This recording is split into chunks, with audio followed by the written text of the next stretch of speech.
সকলোকে স্বাগতম জনাইছোঁ। আমি UGC নেট এডুকেশ্যন পেপাৰ 2 ৰ বিষয়ে ডিছকাশ্যন কৰি আছোঁ। তাৰে ইউনিট নাম্বাৰ 2 আমি ডিছকাশ্যন কৰি আছোঁ।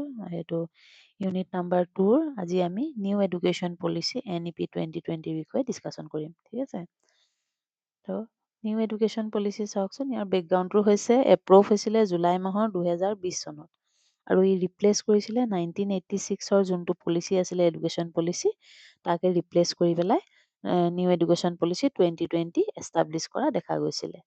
আৰু এই কমিটিটো বেছ হৈছিলে কি কমিটিৰ ওপৰত? Based on which committee? K Kasturirangan committee. ঠিক আছে। ইয়াৰ ভিজন হৈছে holistic multidisciplinary education, quality access equity access quality and accountability আৰু knowledge based society and economy. আৰু ইয়াৰ কোৰ প্ৰিন্সিপল হৈছে flexibility, multidisciplinary, critical thinking, ethical constitutional values আৰু life long learning. এইকেইটা বস্তু কি পইণ্টকেইটা মনত ৰাখিব। Next, new education policy in school level. School লেভেলত নিউ এডুকেশ্যন পলিচিটো কেনেদৰে ৰিএষ্টাব্লিছ কৰা হৈছে তাৰ বিষয়ে আমি অকণমান চাওঁ। নিউ এডুকেশ্যন পলিচিটো হৈছে এইটো কি আছিলে ষ্ট্ৰাকচাৰটো, পুৰণা ষ্ট্ৰাকচাৰ এইটো তললৈ চাবচোন, এইটো পিন দিয়া আছে। পুৰণা ষ্ট্ৰাকচাৰটো আছিলে 10+2 ছিষ্টেম, এইটো আছিলে কোঠাৰী কমিশ্যনৰ ন। চ' এতিয়া কি কৈছে 10+2 ছিষ্টেমটোক আমি নতুন নিউ ষ্ট্ৰাকচাৰ কৰা হৈছে 5+3+3+4। এইটো মনত ৰাখিবলৈ একেবাৰে সহজ। সৰু নাম্বাৰ সৰু বাচ্ছাবোৰক আমি সদায় মাক দেউতাকে মাজত লৈ পেলাই ৰাখে ন। ডেট মিনছ 3+3, দুটা সৰু বাচ্ছা টুইন হয়নে, দুইটা মাজতে ৰাখি এইফালে দেউতাক পিছফালে মাক। ডেট মিনছ 3 মাকৰ বয়স অকণমান দেউতাকতকৈ সৰু থাকে, চ' ৰাইট চাইডে আৰু লেফ্ট চাইডে দেউতাক। এনেকৈ কিবা এটা কৰি কিবা এটা তোমালোকে মনত ৰাখিলে মানে সহজ হয়, সেইটো কাৰণে মই এনেই জাষ্ট এটা এক্সাম্পল দিলোঁ। নেক্সট, ইয়াৰ ষ্টেজ আৰু ডেছক্ৰিপশ্যনৰ বিষয়ে অকণমান চাই লওঁ। ফাউণ্ডেশ্যনেল, ইয়াৰ ষ্টেজ বিশেষকৈ মানে 4টা। ঠিক আছে। এটা হৈছে ফাউণ্ডেশ্যনেল, এটা হৈছে প্ৰিপেৰেটৰী, এটা হৈছে মিডিল আৰু এটা হৈছে ছেকেণ্ডাৰী। ফাউণ্ডেশ্যনেলটো হৈছে 3 to 8, মনত ৰাখিবা। ফাউণ্ডেশ্যনৰ এজ হৈছে 3 to 8 আৰু প্ৰিপেৰেটৰী হৈছে 8 to 11, মিডিলত হৈছে 11 to 14 আৰু 14 to 18 হৈছে ছেকেণ্ডাৰী হা। আৰু ফাউণ্ডেশ্যনত সদায় প্লে বেছ আৰু কি থাকে ECCE। ঠিক আছে। Early childhood care education, ECCE হৈছে আৰ্লি চাইল্ডহুড কেয়াৰ এডুকেশ্যন। আৰু প্ৰিপেৰেটৰীত হৈছে এক্টিভিটি বেছ লাৰ্ণিং, আৰু তাৰ লাৰ্ণিংখিনি কি থাকে সদায় এক্টিভিটি মানে বেছ থাকে। নেক্সট, মিডিলত থাকে কি এক্সপেৰিমেণ্টেল লাৰ্ণিং হা, এক্টিভিটি এক্সপেৰিমেণ্টেল মনত ৰাখিবা। আৰু ছেকেণ্ডাৰী লেভেলত থাকে মাল্টিডিচিপ্লিনাৰী আৰু ফ্লেক্সিবিলিটি মানে তেওঁলোকে নিজে মতে নিজে ছাবজেক্ট চিলেকশ্যন কৰিব পৰা এনেকুৱা ধৰণৰ ফ্লেক্সিবিলিটি মানে মেনশ্যন কৰিছে হা। আৰু ইয়াৰ কি ফিচাৰ্ছটো চোৱাচোন। ECCE early childhood care education integrated হা। আৰু no rigid separation between art science and vocational. কোনো ধৰণৰ মানে ফিক্স মানে কোনো ধৰণৰ ষ্ট্ৰিক্ট কোনো ৰুলছ নাই যে আৰ্ট চায়েন্স বা ভকেশ্যনেল বেলেগ বেলেগ ছাবজেক্ট হ'ব বা বেলেগকৈ পঢ়িব লাগিব বুলি কোনো ধৰণৰ ৰিজিড ছেপাৰেশ্যন দেখিবলৈ পোৱা নাযায়। আৰু তেওঁলোকে কি কৈছে মাদাৰ লেংগুৱেজ বা ৰিজনেল লেংগুৱেজৰ ওপৰত গুৰুত্ব দিয়া দেখা গৈছে। আৰু কণ্টেম্পৰেৰী বেছ এছেচমেণ্ট যাতে সদায় কণ্টেম্পৰেৰী হয়। তাৰমানে কি, তাৰমানে একৰ্ডিং টু এজ, যেনেকৈ পেডাগগিকেল নলেজৰ ওপৰত ডিপেণ্ড কৰি পেলাই মানে এছেচমেণ্টটো কৰা হয়। আৰু বিশেষকৈ পেডাগগিকেল এছেচমেণ্ট কৰিবলৈ হ'লে কি হ'ব, তাত আমি মানে অকল এক্সাম অৰিয়েণ্টেড নহয়, এইটো তাৰমানে এক্সাম অৰিয়েণ্টেড নহয়, আমি মানে কি কৰিব লাগিব, স্কুলত কণ্টিনিউৱাছ এণ্ড কম্প্ৰিহেনচিভ ইভালুৱেশ্যনৰ ওপৰত বেছি গুৰুত্ব আৰোপ কৰিব লাগিব একৰ্ডিং টু দিছ NEP 2020। আৰু বৰ্ড এক্সাম টু টেষ্ট ক'ৰ কম্পিটেঞ্চেছ, সেইটো মনত ৰাখিবা। আৰু higher education under higher education under NEP 2020। Higher এডুকেশ্যনত কেনেকুৱা হ'ব লাগিব, হায়াৰ এডুকেশ্যনত মাল্টিডিচিপ্লিনাৰী ইউনিভাৰ্চিটি আৰু কলেজেছ থাকিব লাগিব। কলেজ আৰু ইউনিভাৰ্চিটিত মানে বিভিন্ন ধৰণৰ ছাবজেক্ট থাকিব লাগিব বুলি কৈছে। ফ্ৰেজিং আউট অফ এফিলিয়েটেড কলেজ ছিষ্টেমটো কি হ'ব লাগিব, এফিলিয়েটেড কলেজ ছিষ্টেম থকাটো প্ৰয়োজন বুলি কৈছে। ঠিক আছে। আৰু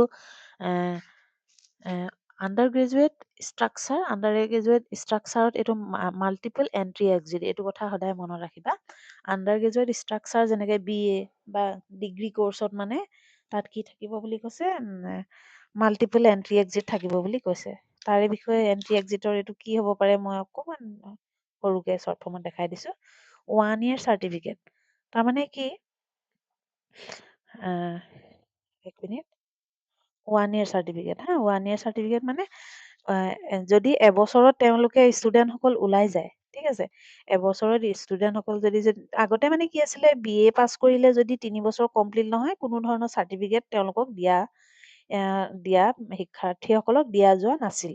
কিন্তু according to this new education policy কি কৰা হয়, মানে যদি এবছৰ তেওঁলোকে BA যদি ফাৰ্ষ্ট ইয়েৰটো পঢ়ে, তেতিয়া তেওঁলোকক চাৰ্টিফিকেট এখন দিয়া হয়, চাৰ্টিফিকেট কোৰ্চ আৰু 2 বছৰীয়া হ'লে কি হ'ব, ডিপ্ল'মা কোৰ্চ, 3 বছৰীয়া হ'লে বেচিলাৰ, আৰু 4 years হ'লে বেচিলাৰ উইথ ৰিচাৰ্চ বুলি কোৱা হ'ব এই বস্তুটোকে কোৱা হৈছে।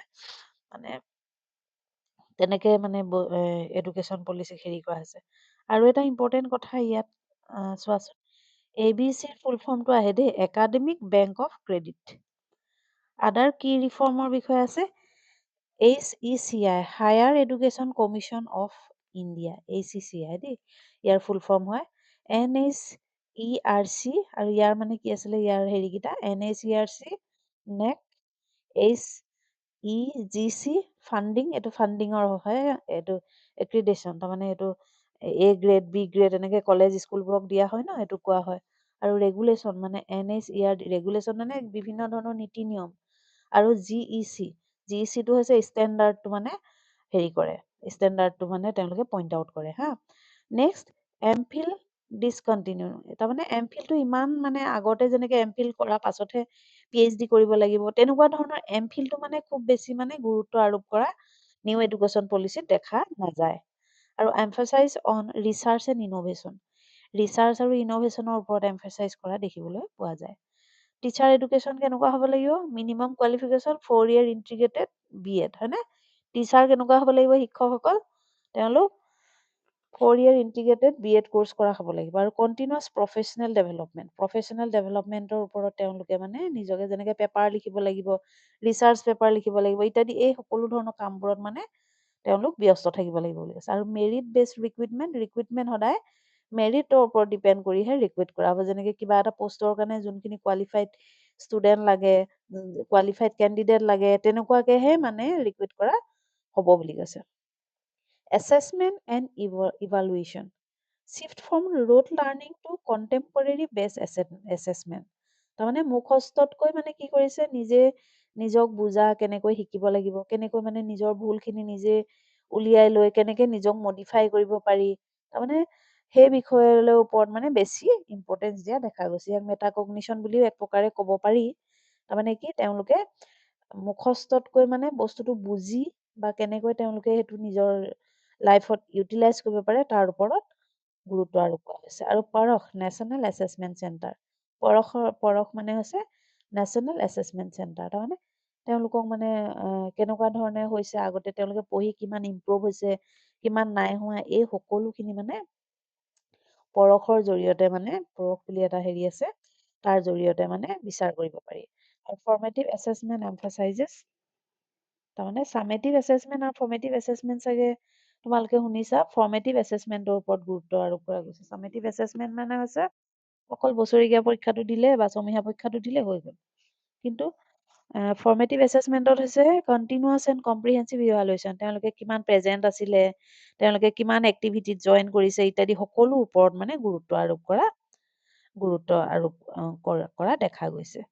NEP 2020 নেশ্যনেল ডেভেলপমেণ্ট, NEP 2020 মানে নেশ্যনেল ডেভেলপমেণ্টত কিয় প্ৰয়োজন, হিউমেন কেপিটেল ফৰ্মেশ্যন, তাৰমানে নেশ্যনেল এডুকেশ্যন পলিচিয়ে কি কৰে, হিউমেন কেপিটেল ফৰ্মেশ্যন কৰে। হিউমেন কেপিটেল মানে হৈছে নিৰ্দিষ্ট ছাবজেক্টটো বা নিৰ্দিষ্টভাৱে এজন শিক্ষাৰ্থীয়ে পঢ়ি পেলাই মানে তেওঁলোকে নিজৰ কেপিটেল, হিউমেন কেপিটেল ফৰ্মেশ্যন, তেওঁলোকে কেনেকুৱা ধৰণে জব তেওঁলোকে পাইছে, তেওঁলোকে একৰ্ডিং টু তেওঁলোকৰ এডুকেশ্যন তেওঁলোকে এমপ্লয়ড হ'ব পাৰিছে নে নাই পোৱা, বা এমপ্লয়ড কৰিবৰ বাবে মানে নিউ এডুকেশ্যন পলিচিয়ে চেষ্টা কৰিছে।